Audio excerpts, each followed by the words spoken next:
All right. Good evening, everyone. So, good evening, Ridhima. So, ये है nuclei की next class. This is lecture number 6 in nuclei और हमारे दो तीन छोटे छोटे से टॉपिक बचे हुए हैं. फर्स्ट ऑफ ऑल हम करेंगे मास डिफेक्ट और उसके बाद हम करेंगे मास एनर्जी इक्विवेलेंस, जो कि हमारा जस्ट अगला टॉपिक होगा. हम इसको 2-3 मिनट के बाद स्टार्ट करेंगे. फिर उसके बाद हम पढ़ेंगे न्यूक्लियर फिजन, फिर उसके बाद हम पढ़ेंगे न्यूक्लियर फ्यूजन. सो ये इसमें हमें टोटल ऑफ 3 से 4 क्लासेस लगेंगी. एंड बिकॉज ऑफ द कोविड-19 सिचुएशन, जो लोग भी फिजिकली इंस्टीट्यूट में आके पढ़ते थे, so Twinkle, Yashvi, Gurnoor, everyone, so physical classes अभी नहीं होंगी. And from my personal estimate, मुझे ऐसा लग रहा है because of the COVID numbers, क्योंकि वो इतने ज्यादा बढ़ रहे हैं. I've heard the number today was some 2,60,000 something, right? तो उसको देखते हुए मुझे लग रहा है कि फिजिकल क्लासेस जल्दी से नहीं खुलने वाली हैं, probably for the next month at least. So we'll not have any physical classes. So we will be, now the good thing is कि आजकल टेक्नोलॉजी इतनी एडवांस हो गई है कि हम ऑनलाइन क्लासेस को भी बिल्कुल उसी तरीके से कैरी आउट कर सकते हैं जिस तरह से हम फिजिकल क्लासेस को करते हैं, राइट? तो अगर तुम लोग आईआईटी जेईई की प्रेपरेशन कर रहे होते आज से 3-4 साल पहले, तो probably उस टाइम पे teachers were not so competent enough to conduct online classes so gracefully like today. उस टाइम पे probably 2-3 ही थे, ये Byju's and Vedantu and all these people. But today तुम्हारे जो भी टीचर्स होंगे, मैथमेटिक्स, केमिस्ट्री, बायोलॉजी, जूलॉजी, वो आई एम श्योर कि वो सब इतने कॉम्पिटेंट हो गए होंगे अभी कि वो जनरल एक डिसेंट स्टाइल जूम क्लास को हैंडल कर लेते होंगे. So this is something which is it's a quick and a brilliant transition जो कि हो रहा है आजकल. So this COVID, I believe, should not have any effect on your personal studies. मुझे मुझे पता है, सुनने में हम बहुत सुनते हैं कि भाई कोविड आ गया तो मेरा बिजनेस बंद हो गया, मेरी नौकरी चली गई, ये हो गया, वो हो गया. लेकिन as far as you people are concerned, I believe this COVID-19 situation should not have even an iota of difference in your life. क्योंकि तुम्हारी क्लासेस जैसे पहले चलती थी वैसे की वैसे तुम्हारी क्लासेस चल रही हैं. एंड योर पढ़ाई शुड नॉट, उस पर कोई भी फर्क नहीं आना चाहिए इस कोविड की वजह से, राइट? इनफैक्ट आई गेस थोड़ा सा बेटर ही हो गया, क्योंकि जो लोग लाइक फॉर एग्जांपल कुछ लोग जो यहाँ पे आते थे पढ़ने के लिए, those of you who were coming here, जो कि ट्रैवल करके आते थे यहाँ से, मतलब 1 घंटा ट्रैवल करके ऑफिस आते थे, इंस्टीट्यूट आते थे, तो तुम्हारा अब वो सारा का सारा टाइम सेव हो गया. So you always make sure. मैं तुम्हें ये सारी चीजें क्यों बता रहा हूँ, क्योंकि this is my experience from the previous year, last year.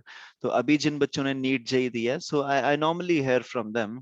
So students come to me and say कि सर इस बार तो कोविड आ गया था जी, तो सब लॉकडाउन वगैरह हो गया, उस चक्कर में हमारी पढ़ाई नहीं हुई. तो ऐसा बहाना तुम मत मारना. हम्म, क्योंकि ये कोविड आने से मेरे को नहीं लगता कि तुम्हारी पढ़ाई पे कोई फर्क पड़ना चाहिए, है ना?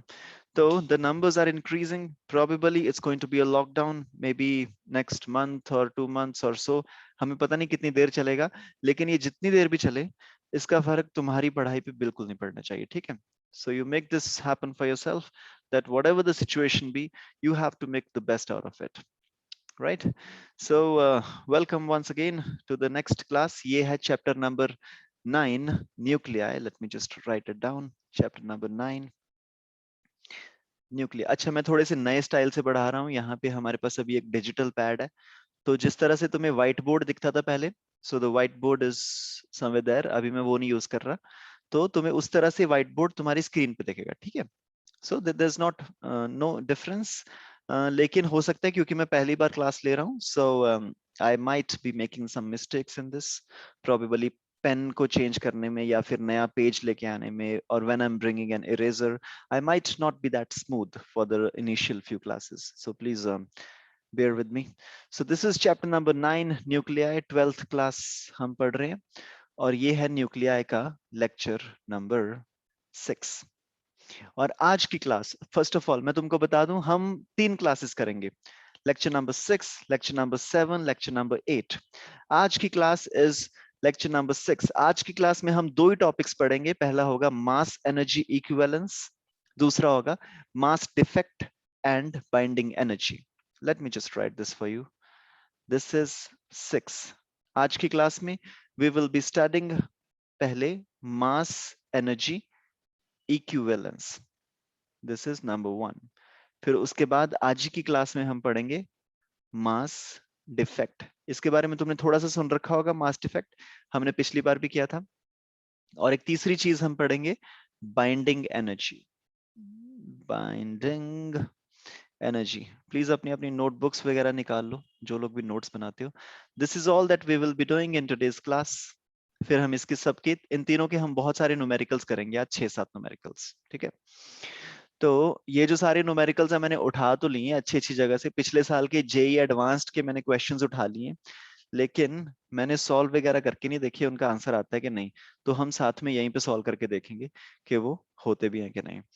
And then we have tomorrow's class which will be entirely on nuclear fission. कल की क्लास होगी न्यूक्लियर फिजन के ऊपर. और फिर उसके बाद हम चलेंगे अगली क्लास जो कि होगी परसों, जो कि होगी पूरी की पूरी न्यूक्लियर फ्यूजन के ऊपर. फ्यूजन तुमको पता है, न्यूक्लियर फ्यूजन सन में होता है, और फिजन तुमको पता है यूरेनियम के पास जब स्लो मूविंग न्यूट्रॉन आता है तो न्यूक्लियर फिजन होता है.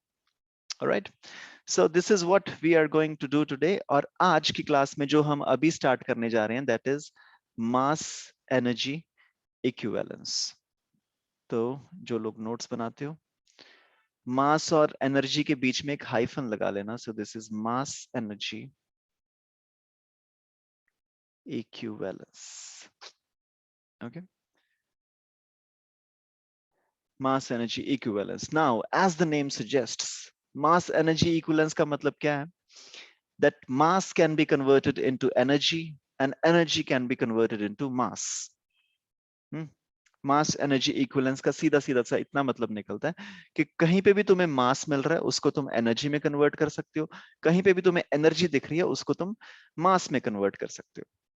This is what mass energy equivalence is. और ये तुमने बहुत बार सुन रखा होगा. तो आई गेस आज की क्लास के लिए हम एक इंसान को स्क्रीन पे ले आते हैं जिनका नाम है Albert Einstein. So this guy in 1905 में इन्होंने एक थ्योरी ऑफ रिलेटिविटी दी जिसको बहुत ही पॉपुलरली तुमने सुन रखा होगा. This is E is equal to mc square. लेकिन इन्होंने exactly E is equal to mc square ऐसा नहीं बोला था. इन्होंने एग्जैक्टली बोला क्या था वो हम आज की क्लास में समझेंगे. ठीक है. तो इन्होंने जो बोला था 1905 में, इन्होंने बोला कि अगर कोई भी ऑब्जेक्ट है उसका एक मास होगा, उसको हम बोलते हैं रेस्ट मास. जब वो ऑब्जेक्ट चल नहीं रहा उस टाइम पे जो उसका मास है उसको हम बोलते हैं rest mass. We call this as rest mass. फिर उन्होंने बोला कि जब ये ऑब्जेक्ट अभी मोशन में आ गया, चैप्टर नंबर 2 11th क्लास, हमने काइनेमेटिक्स को स्टार्ट कैसे किया? Rest and motion. सबसे पहली चीज क्या थी कि मोशन होता क्या है. वहां पे हमने बोला motion is when an object changes its position with respect to time, we call it motion. तो इन्होंने बोला कि जब कोई चीज मोशन में आ जाती है तो मोशन में आते ही उसकी 3 चीजें चेंज होती हैं. पहली चीज उसकी वेलोसिटी चेंज होती है. मोशन में आके वेलोसिटी चेंज होती है, ये तो मेरे को सीधा सीधा दिखता है, इसमें कोई नई बात नहीं थी. मोशन में आके वेलोसिटी चेंज होना ऑब्वियस है क्योंकि वेलोसिटी कुछ आ जाएगी. फिर दूसरी चीज जो बोली उन्होंने कि उसकी एनर्जी चेंज होती है. ये भी मेरे को थोड़ा थोड़ा सा ऑब्वियस लग रहा है क्योंकि जब मोशन में आ जाएगी कोई चीज तो काइनेटिक एनर्जी आ जाएगी. जब कोई चीज रेस्ट में थी, जब रेस्ट में होती है उस टाइम पे काइनेटिक एनर्जी जीरो. अब जब मोशन में आ गई तो उसके पास एनर्जी आ जाएगी, तो मतलब मोशन में आके एनर्जी भी बढ़ जाएगी. लेकिन जो तीसरी चीज उन्होंने बोली उसके लिए मेरे को अभी रंग बदलना पड़ेगा. उन्होंने बोला मास. वो बोले कि मोशन में आते ही किसी बॉडी का मास भी बदल जाएगा. Now this was a revolution. उनको नोबेल प्राइज मिला ये बताने के लिए नहीं कि वेलोसिटी और एनर्जी चेंज हो जाती है मोशन में आते ही. उनको नोबेल प्राइज मिला ये बताने के लिए कि मोशन में आते ही किसी भी चीज का मास भी चेंज हो जाता है. और ये मास जो चेंज होता है और जो एनर्जी चेंज होती है, इन दोनों में रिलेशन क्या होता, वो रिलेशन इन्होंने हमको दिया. दैट वाज जो मास चेंज हुआ ऑब्जेक्ट का इज इक्वल टू जो एनर्जी मिली ऑब्जेक्ट को divided by c square. This was the original equation जो हमको आइंस्टाइन ने दी थी. उन्होंने हमको बोला था कि जब कोई चीज मोशन में आती है तो उसके पास कुछ एक्स्ट्रा एनर्जी आ जाएगी और एक्स्ट्रा एनर्जी के साथ साथ उसके पास कुछ एक्स्ट्रा मास भी आ जाएगा.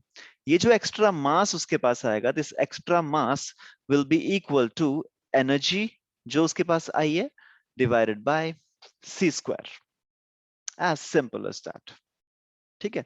अब तुम इसमें बुद्धि मत लगाने लग जाना कि ये जो एनर्जी आई है वो काइनेटिक एनर्जी होनी चाहिए, पोटेंशियल एनर्जी होनी चाहिए, हीट एनर्जी होनी चाहिए, कुछ भी एनर्जी हो, कैसी भी एनर्जी हो, अगर थोड़ी सी एक्स्ट्रा एनर्जी आई है मतलब मास चेंज होगा. This is as simple as, मान लो ये मेरे पास मार्कर है, ये 10 ग्राम का है. ठीक है. 10 ग्राम का अभी रेस्ट मास है इसका. मैंने इसको उठा के यहां पे कर दिया. अब थोड़े से इसमें पोटेंशियल एनर्जी आई, ऊपर गया, ये बढ़ा. तो पोटेंशियल एनर्जी आई तो इसका मतलब थोड़ी सी एनर्जी मैंने इसको एक्स्ट्रा दे दी, मैंने काम कर दिया इस पे. और मेरी एनर्जी की वजह से, जो मैंने इसको एनर्जी दिया उसकी वजह से इसके पास थोड़ा सा मास भी बढ़ गया. ऊपर लेके जाने पे मार्कर का मास बढ़ गया होगा. This is simply mass energy equivalence. और अगर इसको तुमको थोड़ा सा और इक्वेट करके लिखना है तो तुम लिख सकते हो E is equal to m c square. लेकिन ये 100% सही नहीं है. जो एग्जैक्ट तुमको याद रखना है वो है ये, delta M is equal to E by C square. All right. So this was what mass energy equivalence was. इसको नोट कर लो तुम थोड़ा सा, फिर उसके बाद हम इसकी क्वेश्चंस करने स्टार्ट करेंगे. Please give me a thumbs up जब तुमने नोट कर लिया इसको. साथ साथ में करते जाओ वैसे तो बहुत बढ़िया होगा. तो all right. चलो जी. So I'm bringing up the first question and it's coming up on your screen right now. एक बार आइंस्टाइन साहब को यहीं पे रहने देते हैं अपन. अगर बाद में हमको लगा कि ये हमारे आंसर के बीच में आ रहे हैं तो हम हटा देंगे इनको, थोड़ा छोटा कर देते हैं इनको.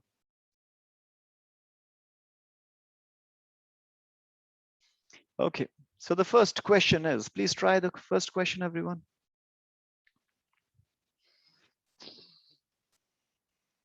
Let me bring a timer for you. 3 second का टाइमर लेके आ रहा हूं मैं तुम्हारे लिए. 3 मिनट का, I'm sorry.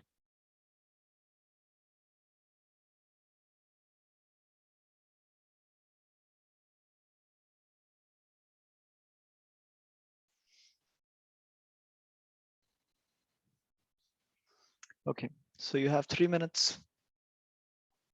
Please try this.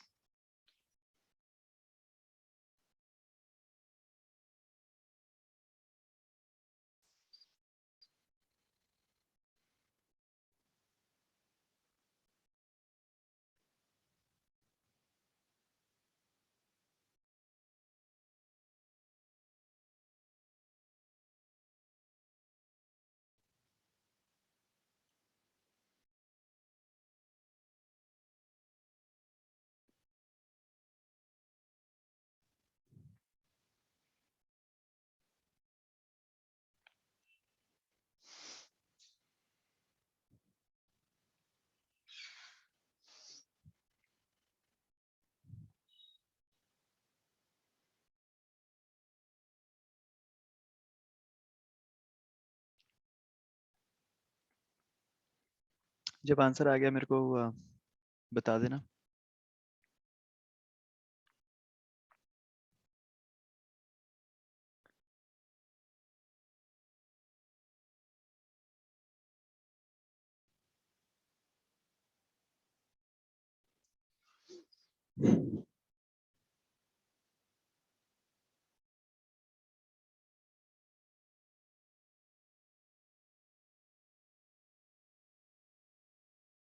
Okay, anyone?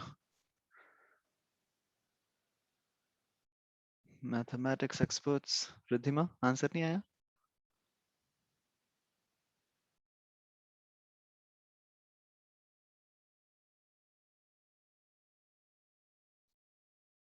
Mhm.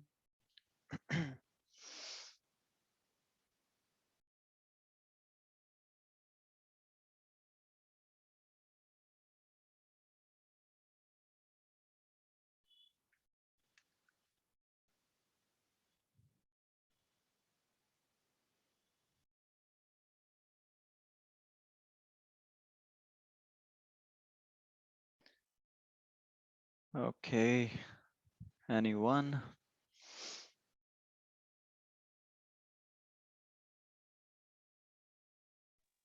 Sir, 11 into 10 raised to power minus 16. 11 into 10 raised to the power minus 16. Hanji. Very good. This is in kgs, right? Yes, sir. All right. Very good, Kashish.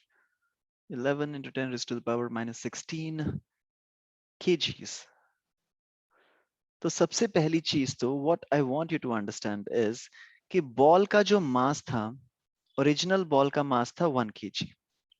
और जो तुम्हारा answer आया कशिश, this is 11 into 10 raised to the power minus 16 kgs.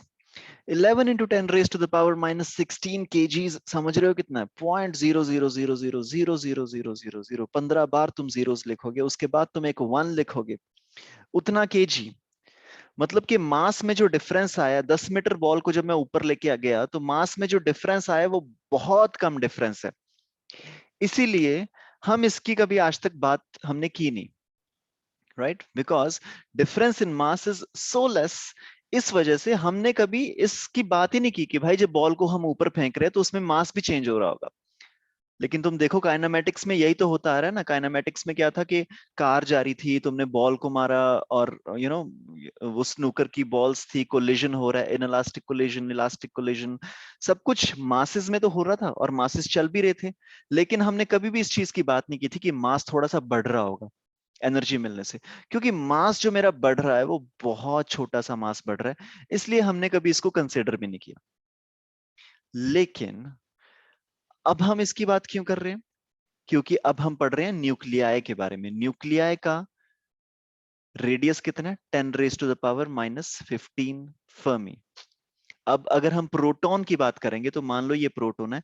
Proton का मास कितना होता है? 1 AMU. 1 AMU is of the order of 10 raised to the power minus 27 kg. अब अगर मेरा मास इतना ज्यादा छोटा है और ये प्रोटॉन बहुत ज्यादा तेज स्पीड के साथ चल रहा होगा, तो इसमें जो डेल्टा एम आएगा उसको हम छोड़ नहीं सकते, उसको हमें कंसिडर करना पड़ेगा, क्योंकि अब जो डेल्टा एम की वैल्यू आएगी वो इसके मास के कंपैरिजन में सिग्निफिकेंटली बहुत ज्यादा होगी. इसलिए ऑल ऑफ अ सडन हम बात कर रहे हैं इस डेल्टा एम की. यस, आई होप तुमको ये समझ में आ गया होगा कि हम डेल्टा एम की ऑल ऑफ अ सडन क्यों बात कर रहे हैं. And now coming to this question, it was a very easy question. ये बॉल है, एक 1 किलो की बॉल है, हमने इसको ऊपर मारा ऐसे करके.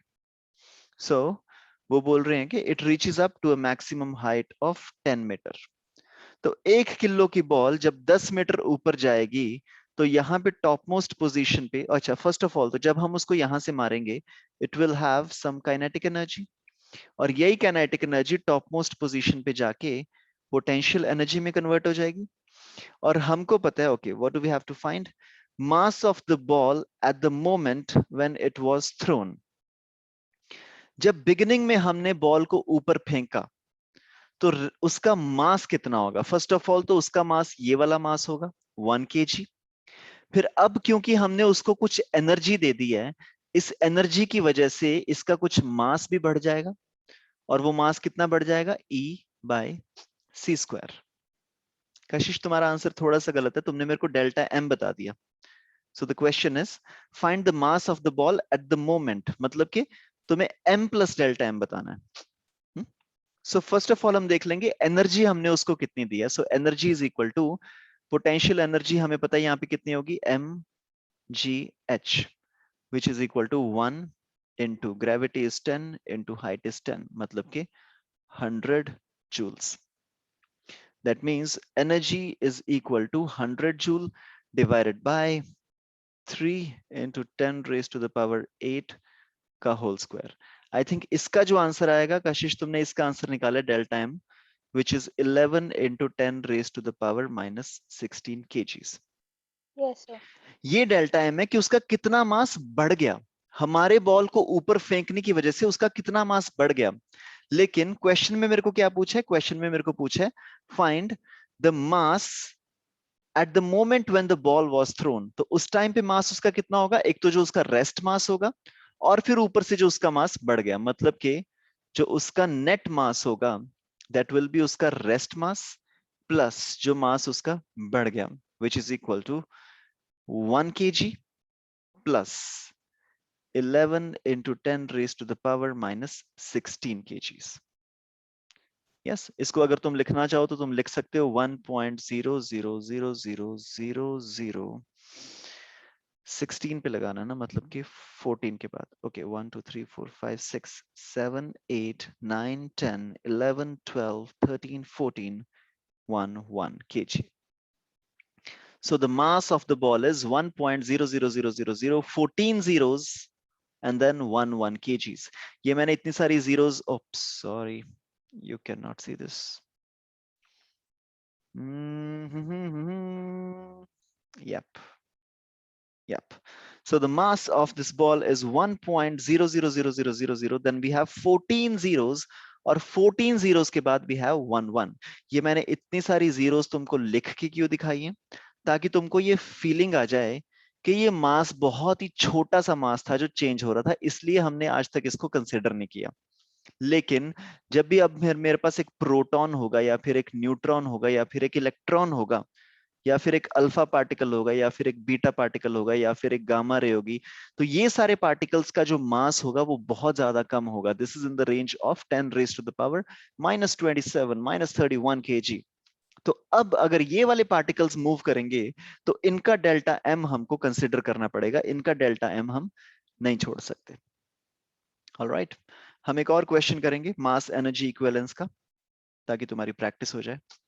Please try this question, you have 3 minutes.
By the way, अगर तुमको 11th क्लास थोड़ी थोड़ी सी याद आ रही है तो 4200 joule energy specific heat capacity होती है पानी की। ये वो एनर्जी होती है जिससे 1 ग्राम पानी का टेम्परेचर 1 डिग्री सेल्सियस बढ़ जाता होता है। लेकिन एनीवेज हमको इन सब चीजों से कोई मतलब नहीं है इस क्वेश्चन में।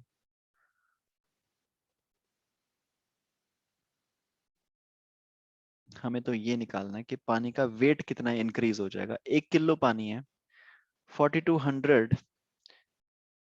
जूल एनर्जी लेने के बाद इसका वेट कितना इंक्रीज हो जाएगा।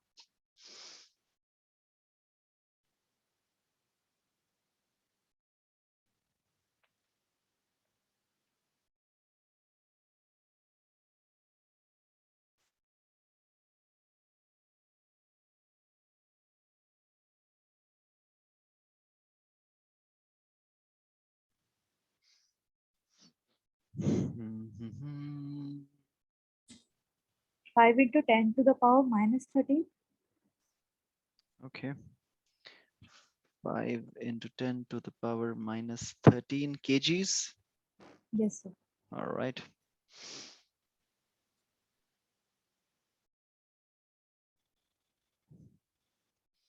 चलिए अब हम इनको छोड़ देते हैं आइंस्टाइन भाई साहब को, क्योंकि इसके बाद हम टॉपिक चेंज करेंगे।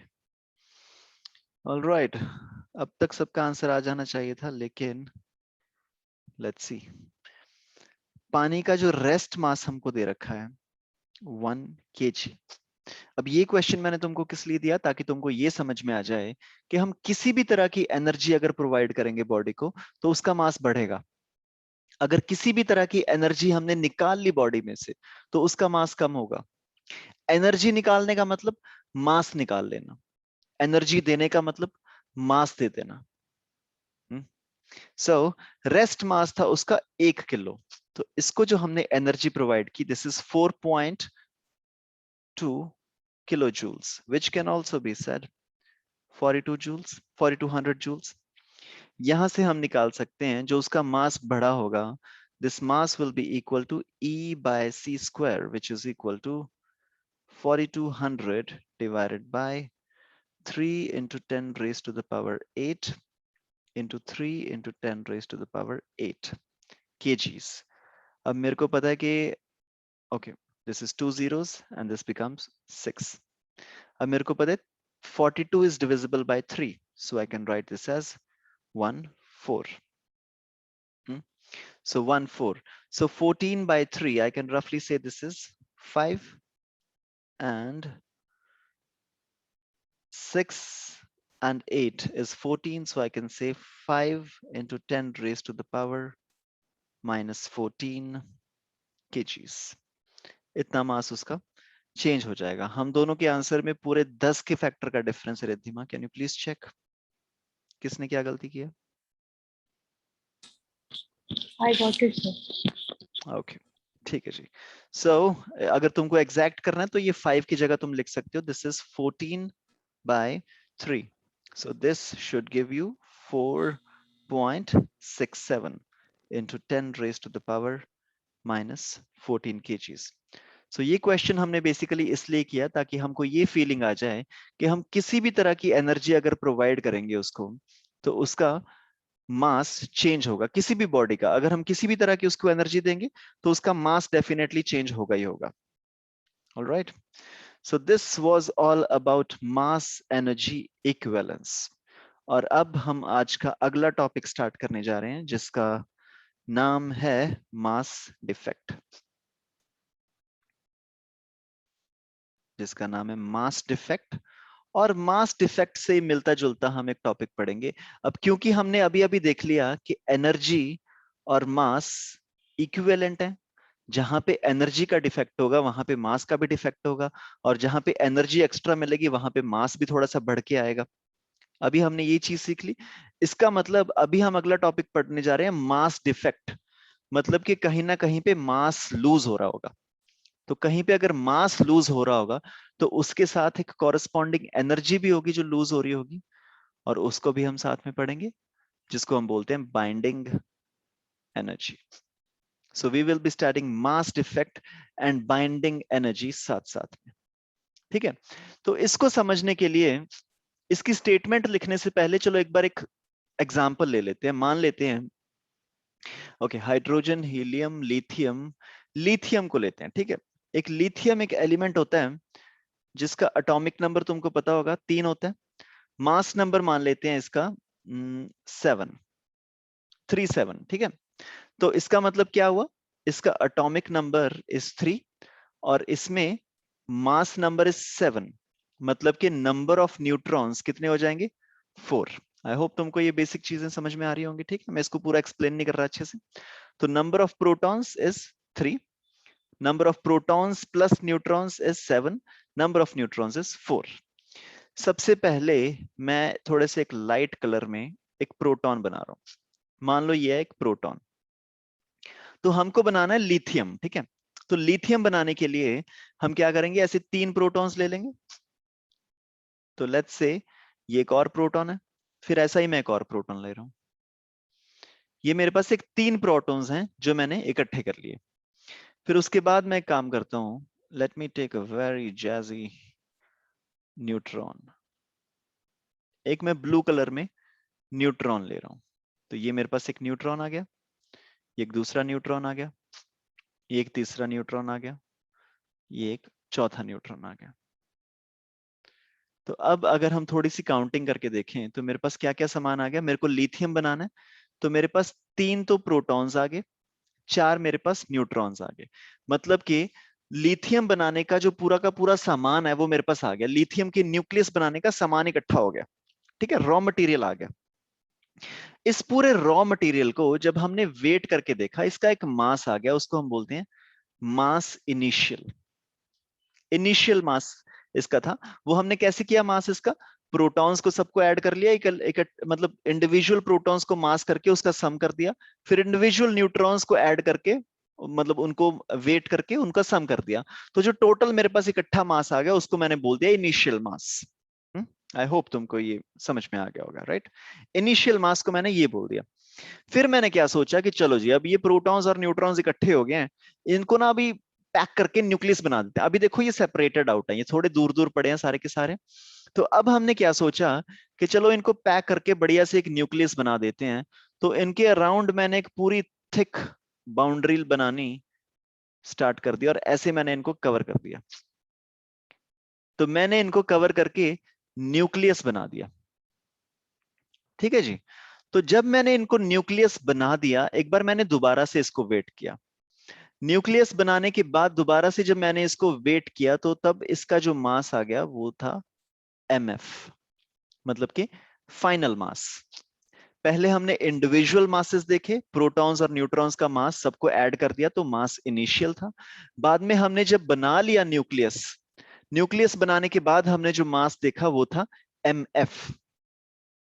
और ये हमने रियलाइज किया कि हर न्यूक्लियस के लिए जो mf होता है that is always less than mi। Okay, I hope तुमको फीलिंग आ गई होगी मैं क्या बोलना चाह रहा हूं। कि अगर मेरे को कोई भी न्यूक्लियस बनाना है, कोई भी न्यूक्लियस बनाना है, lithium, beryllium, boron, carbon, nitrogen, whatever nucleus, तुमको कोई भी न्यूक्लियस बनाना है, तो पहले तुम प्रोटॉन और न्यूट्रॉन इकट्ठे कर लोगे जिससे तुम्हारा न्यूक्लियस बनेगा। तुमने उसका वेट करके देखा, वो वेट आ गया तुम्हारा mf। वो वेट था mf, sorry sorry sorry sorry, वो वेट था तुम्हारा mi, इनिशियल वेट, ठीक है। फिर बाद में तुमने न्यूक्लियस बना लिया, उसको इकट्ठा कर दिया, फिर उसके बाद जो तुम्हारा वेट आया वो था mf। और हमने देखा कि न्यूक्लियस बनाते टाइम हमेशा जो मास है वो थोड़ा सा कम हो जाता है।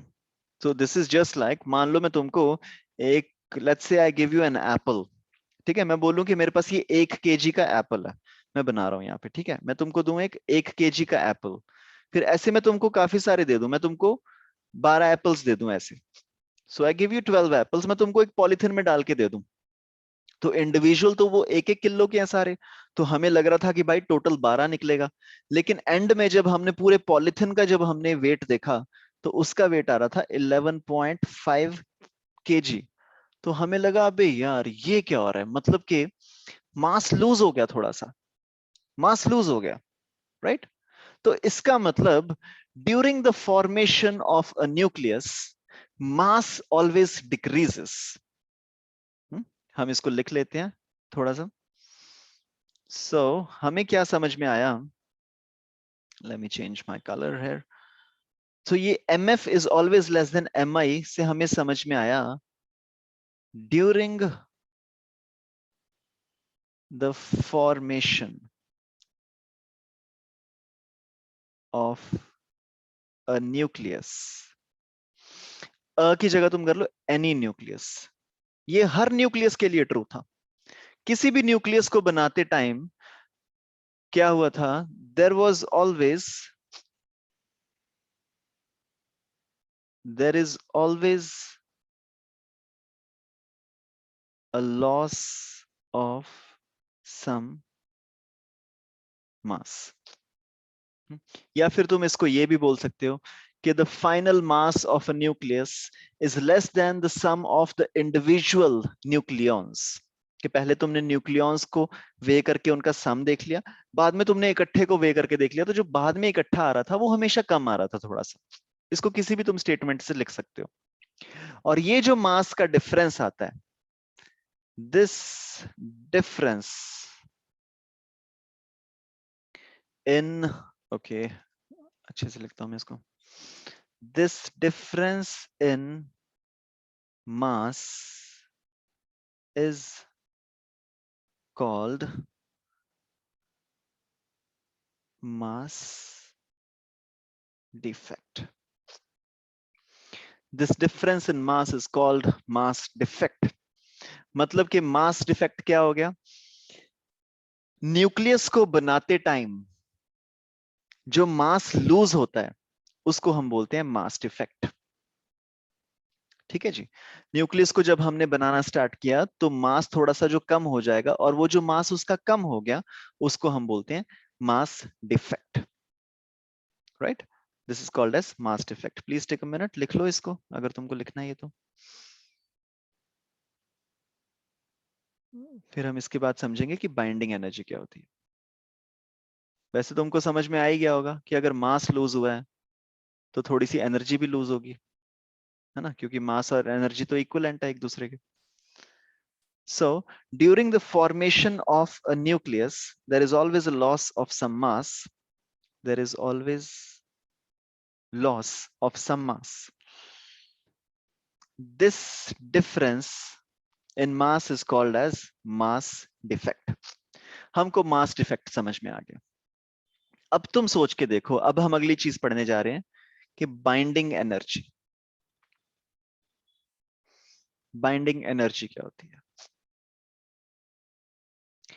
अब तुम सोच के देखो, जब किसी बॉडी को तुम ए से बी में कन्वर्ट कर रहे हो, अगर तुम ए से बी में कन्वर्ट कर रहे हो और पहले उसका मास था मान लो 5 किलो, और कन्वर्ट करते टाइम उसका मास हो गया 4 किलो, तो 5 किलो से वो 4 किलो हो गया, मतलब कि मास उसका तुमने कम कर दिया। मास कम कर दिया मतलब एनर्जी भी तुमने कम कर दी, राइट? ये जो 5 किलो वाला था इसके पास एनर्जी होगी मान लो 100 जूल, तो जब तुमने इसको 4 किलो वाले में कन्वर्ट कर दिया तो उसके पास जो एनर्जी बचेगी वो बच जाएगी 90 जूल्स। समझ में आ रहा होगा, क्योंकि मास और एनर्जी इक्विवेलेंट है। और जब हमने मास को कम कर दिया तो एनर्जी भी थोड़ी सी कम हुई होगी। एनर्जी कम होने का मतलब क्या है? कुछ एनर्जी निकली होगी। निकली का इंग्लिश में वर्ड होता है डिसिपेट। तो जब हमने न्यूक्लियस को क्रिएट किया, तो न्यूक्लियस को क्रिएट करते समय जो मास लूज हुआ उसको हम बोलते हैं मास डिफेक्ट, और न्यूक्लियस को बनाते टाइम जो कुछ एनर्जी निकली होगी उसको हम बोलते हैं बाइंडिंग एनर्जी। ऑलराइट, यहां पे मेरे को थम्स अप देना पड़ेगा तुम लोग को। समझ में आई? During the formation of a nucleus जो मास लूज हुआ उसको हम बोलते हैं mass defect. During the formation of a nucleus जो एनर्जी निकली उसको हम बोलते हैं बाइंडिंग एनर्जी। ऑलराइट, चलो जी, तुम लोग इंस्टॉलमेंट्स में मेरे को दे रहे हो थम्स अप। ऑलराइट, सो बाइंडिंग एनर्जी की हम एक बार डेफिनेशन लिख लेते हैं। The energy released, the energy released during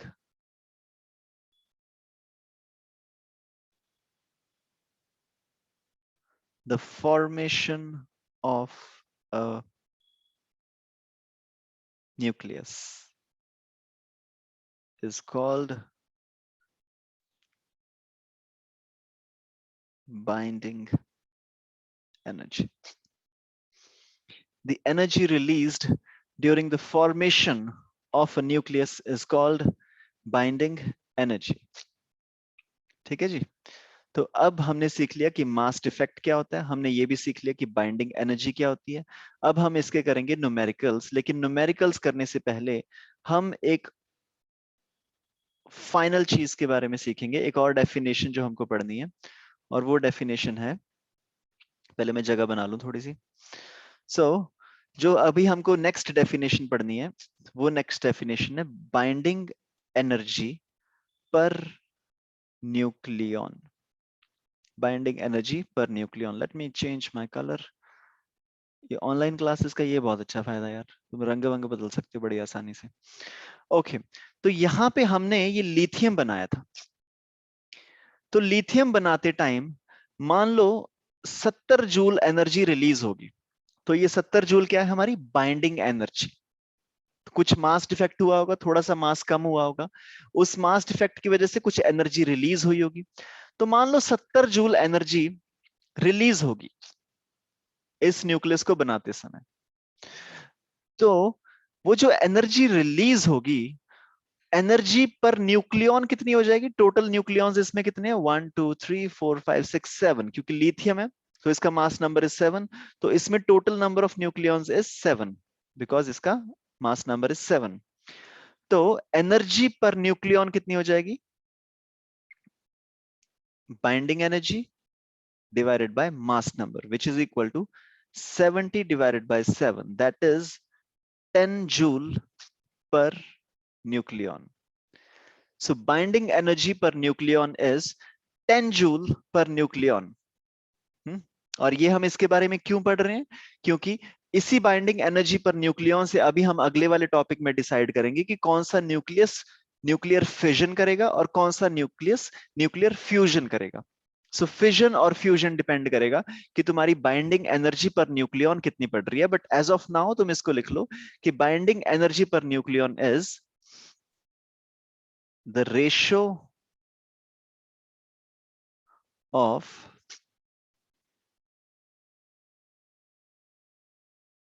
total binding energy to mass number.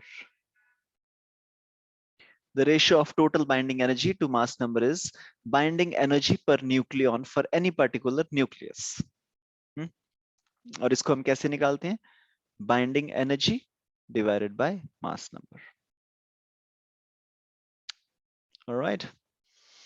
So ये थी कुछ सिंपल सी डेफिनेशंस बाइंडिंग एनर्जी और मास डिफेक्ट को लेके।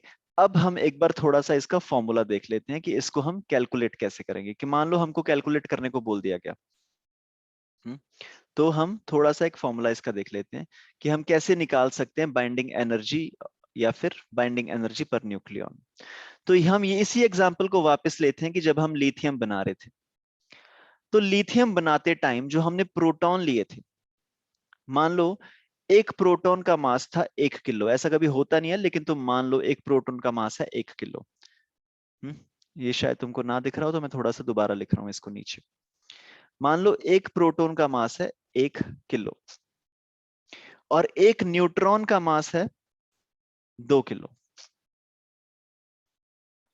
ठीक है, तो फिर जब हमने शुरू में इनका मास करके देखा तो हमारे पास 3 प्रोटॉन्स थे, 1 2 3। तो हमारा टोटल मास प्रोटॉन्स का आ गया होगा 3 किलो। फिर हमने न्यूट्रॉन्स को देखा, न्यूट्रॉन्स कितने थे? 1 2 3 4। तो हमने न्यूट्रॉन्स का मास देखा, आ गया होगा 8 किलो। तो टोटल हमने देखा होगा हमारा आ गया होगा 11 किलो। लेकिन जब उसके बाद हमने इस न्यूक्लियस को बना दिया, न्यूक्लियस बनाने के बाद जब हमने इसका मास किया, वो आ गया हमारे पास 10 किलो। तो हमने बोल दिया कि भाई 1 किलो मास इस न्यूक्लियस को बनाने में लूज हो गया। तो मेरा जो यहाँ पे मास डिफेक्ट आ जाएगा, delta m is equal to 1 kg। Delta m is equal to 1 kg। और जो मेरी बाइंडिंग एनर्जी आ जाएगी, binding energy will be equal to delta m c square, that means 1 into 3 into 10 raised to the power 8 whole square is equal to 9 into 10 raised to the power 16 joules.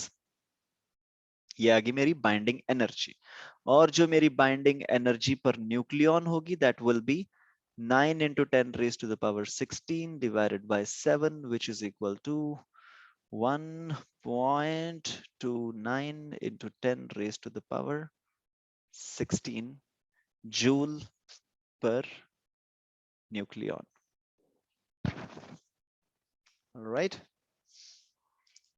इससे पहले कि हम इसके questions start करें, अभी हम करेंगे इसके न्यूमेरिकल्स। ठीक है, आज और कल हम इसके न्यूमेरिकल्स करेंगे, बाइंडिंग एनर्जी के और मास डिफेक्ट के और बाइंडिंग एनर्जी पर न्यूक्लियन के।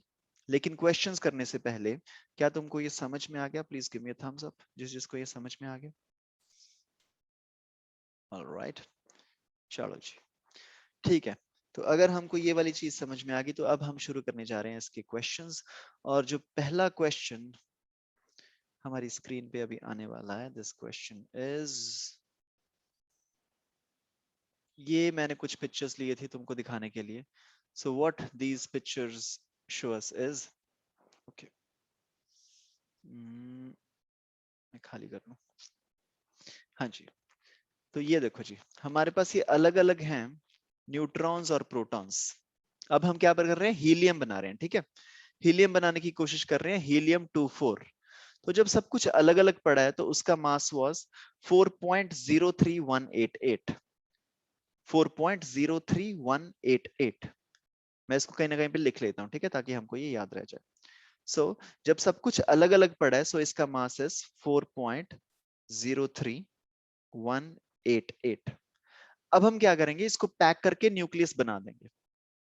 जब हमने इसको पैक करके न्यूक्लियस बना दिया तो इसका मास कितना हो गया, 4.00153। तो क्या तुम्हें दिख रहा है कि मास थोड़ा सा कम हो गया?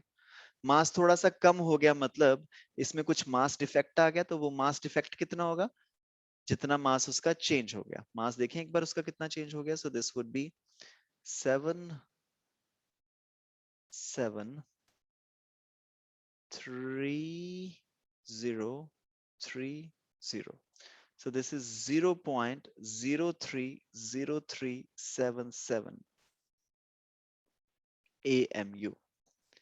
इतना आ गया इस हीलियम न्यूक्लियस के अंदर मास डिफेक्ट।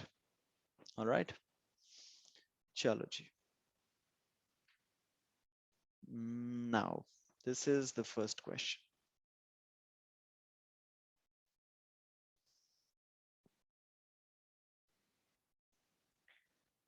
तो हमारा पहला क्वेश्चन है, find the amount of energy released in the formation of a nucleus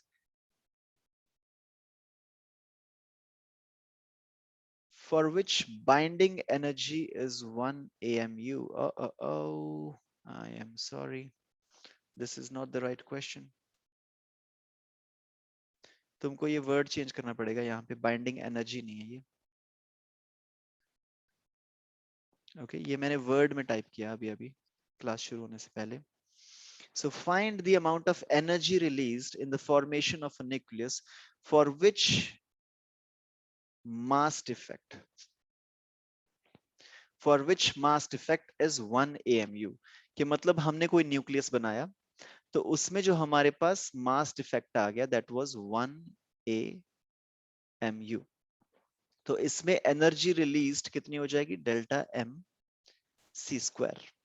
delta m c square का मतलब कि 1 AMU, 1 AMU is how much, 1.67 into 10 raised to the power minus 27 kgs into 3 into 10 raised to the power 8 का whole square. और ये जो सारा का सारा आंसर आएगा, ये हमारा आंसर आएगा SI यूनिट में। ये सारा जो हमारा आंसर आएगा, this will be in SI unit।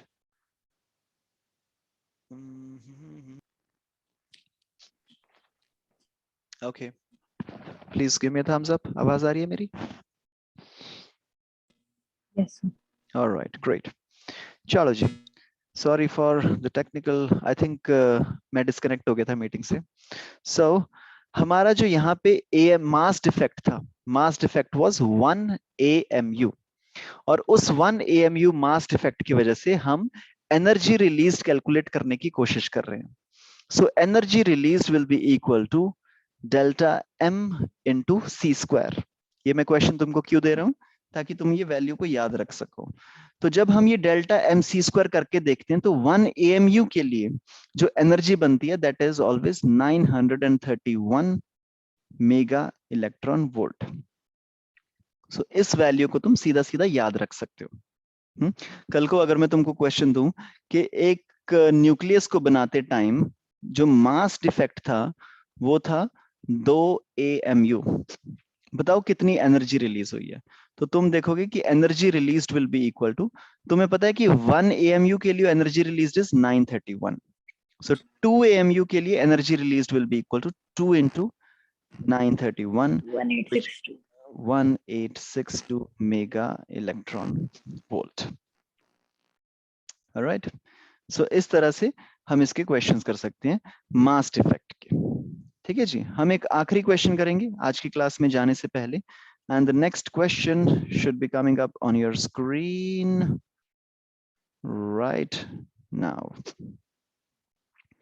ये तुमको दिखाई नहीं दे रहा होगा, अब दिख रहा होगा.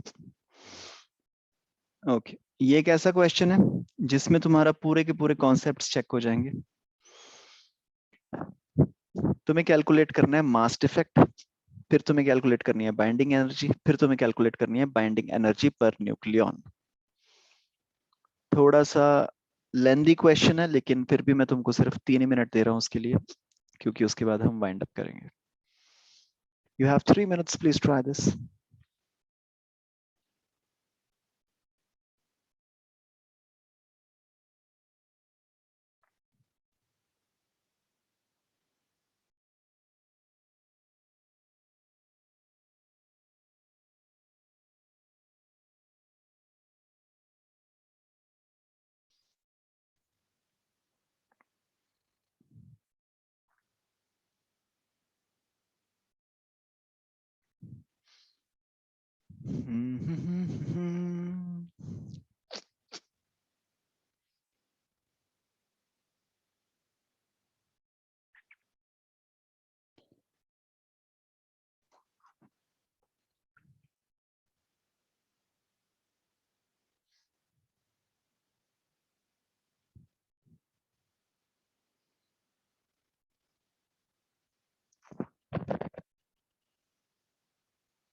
ओके. आई बिलीव तुम्हारा आंसर नहीं आया होगा, लेकिन अप्रोच तुमको पता होगी. अब हम इसमें okay.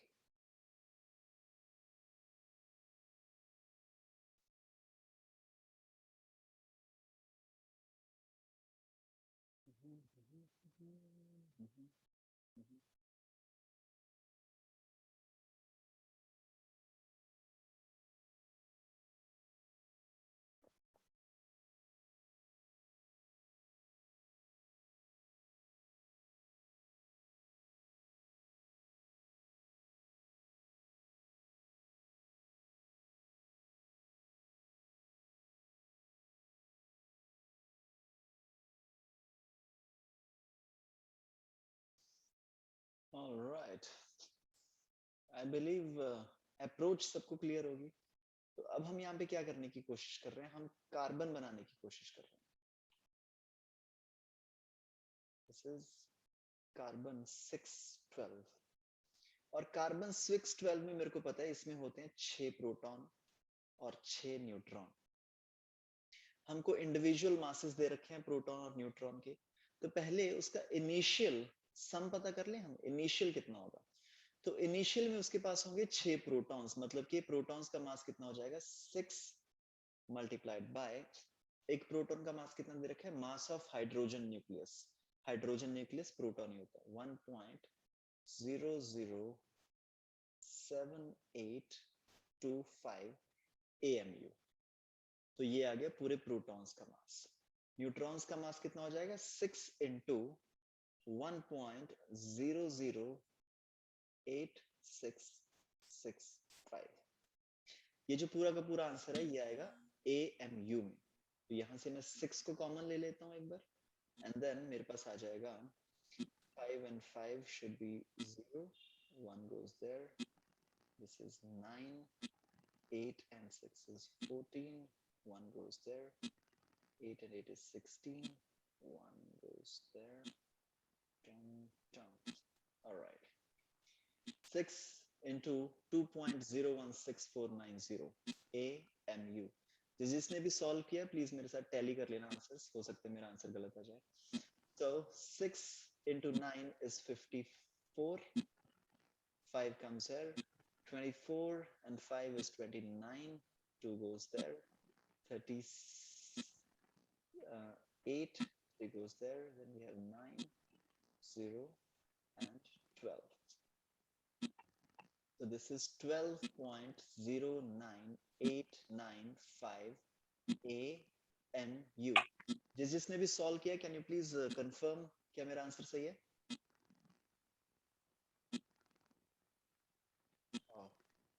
Okay, thank you Kashish.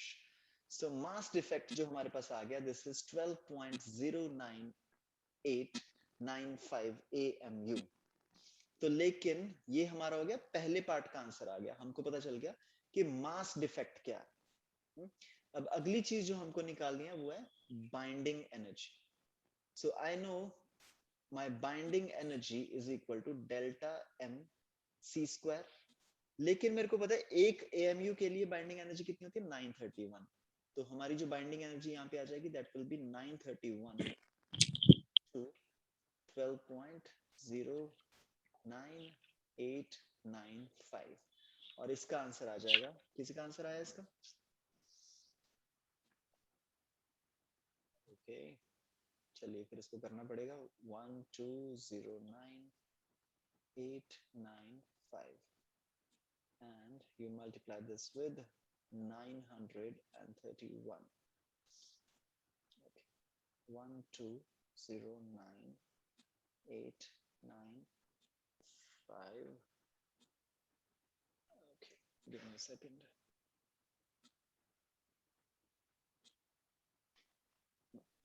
And Sir, 11,264.122. Oh, 11,264.122. Yes, sir. This is in mega electron volt, right? Yes, sir. All right, thank you very much कशिश, तुमने मेरी जिंदगी बहुत आसान कर दी, नहीं तो मेरे को ये पूरी मल्टीप्लिकेशन करनी पड़ती।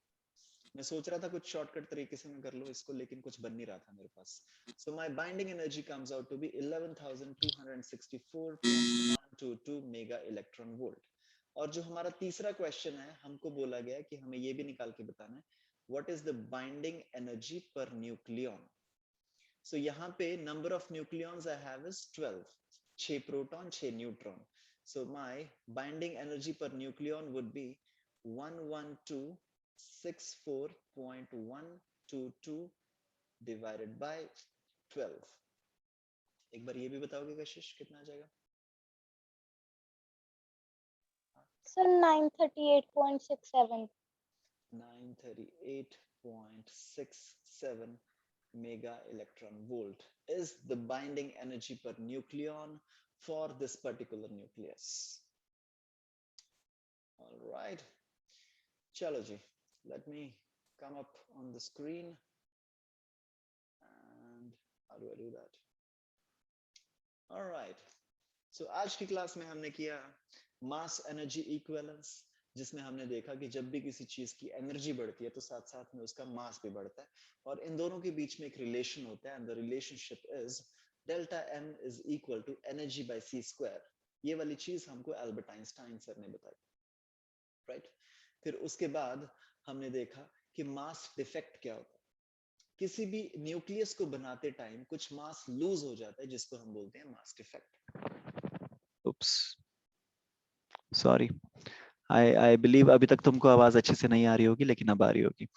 ओके, फिर किसी भी न्यूक्लियस को बनाते टाइम जो मास लूज हो जाता है उसको हम बोलते हैं मास डिफेक्ट। और फिर उस न्यूक्लियस को बनाते टाइम कुछ एनर्जी भी निकलती होगी, वो जो एनर्जी निकलती है उसको हम बोलते हैं बाइंडिंग एनर्जी।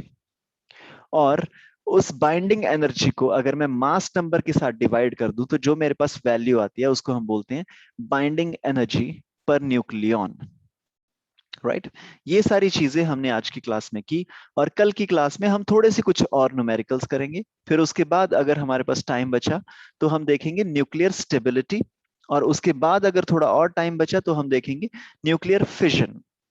यस, फिर अगर ये क्लासेस में हमने न्यूक्लियर फिजन कंप्लीट कर लिया तो उससे नेक्स्ट वाली जो क्लास होगी उसमें हम देखेंगे न्यूक्लियर फ्यूजन।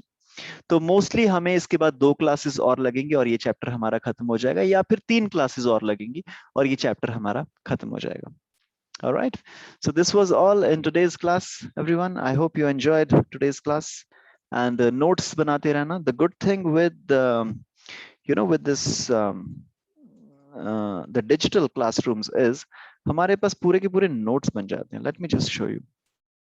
तो अगर मेरे को तुम्हें रिवाइज करानी है आज का पूरी क्लास, तो हमने स्टार्ट किया था यहां से, मास एनर्जी इक्विवेलेंस से। ओह, दिख रहा है ना तुमको? नहीं दिख रहा, होल्ड ऑन। 1 2 3 4 5, यस। हमने आज की जो क्लास थी उसको यस हमने यहां से स्टार्ट किया था।